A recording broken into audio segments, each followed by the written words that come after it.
So yes, we have some good news. Inflation cooled, and it actually cooled more than they expected, dropping from 2.9 to 2.7. Now, economists are suggesting that this could be the green light for the Bank of Canada to announce yet another rate cut at the end of July.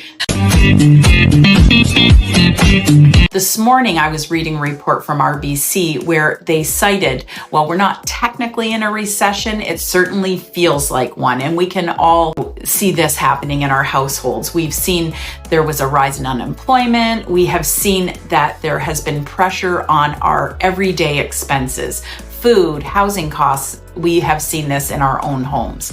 Another rate cut, it would certainly be a step in the right direction to bringing our housing market back in balance. So we're all looking forward to this announcement. The good news here in Fort Erie and in Niagara, we've actually had a really busy week. In the past 7 days, here are the numbers that took place in the Niagara region and in Fort Erie. Take a look.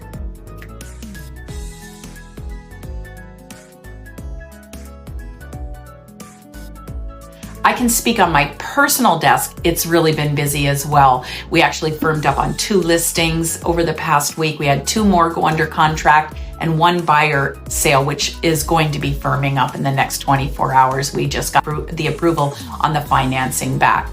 The 2 listings that went under contract, I want to talk about that because they are both conditional on home inspection, and that home inspection being satisfactory to the buyer. We are seeing a lot of home inspections being done right now.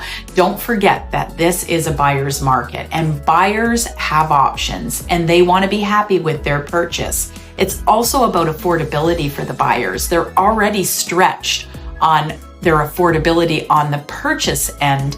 Every cent counts, and they're not really looking for these hidden expenses after running an inspection, such as a new roof needing to be had or a furnace. Unless it's an exceptional deal, they are going to want to know about these items up front before firming up on the deal.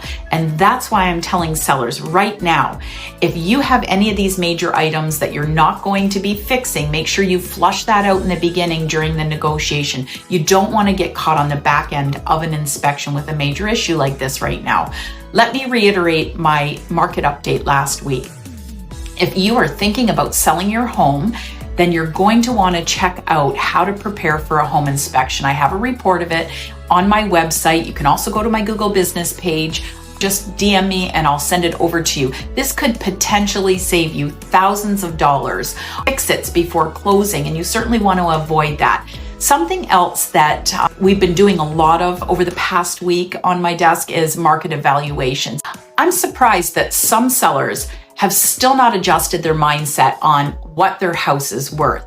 I'm still finding the expectations on the selling side to be high, and until that mindset adjusts, the expectation on the buyer side is going to be low. Buyers don't want to pay those high prices. They can't have it both. You can't have it both ways. You can't buy at the bottom of the barrel and then expect to get a premium in that same market. I'm not saying it isn't done, but it's certainly one of those diamond in the roughs if it does happen. You know, I have an investor client that I do a lot of business with, and he often says to me, Barb, you can't suck and blow at the same time. It's kind of funny, but if you think about it, it's a great analogy for the housing market right now. You just can't have it both ways.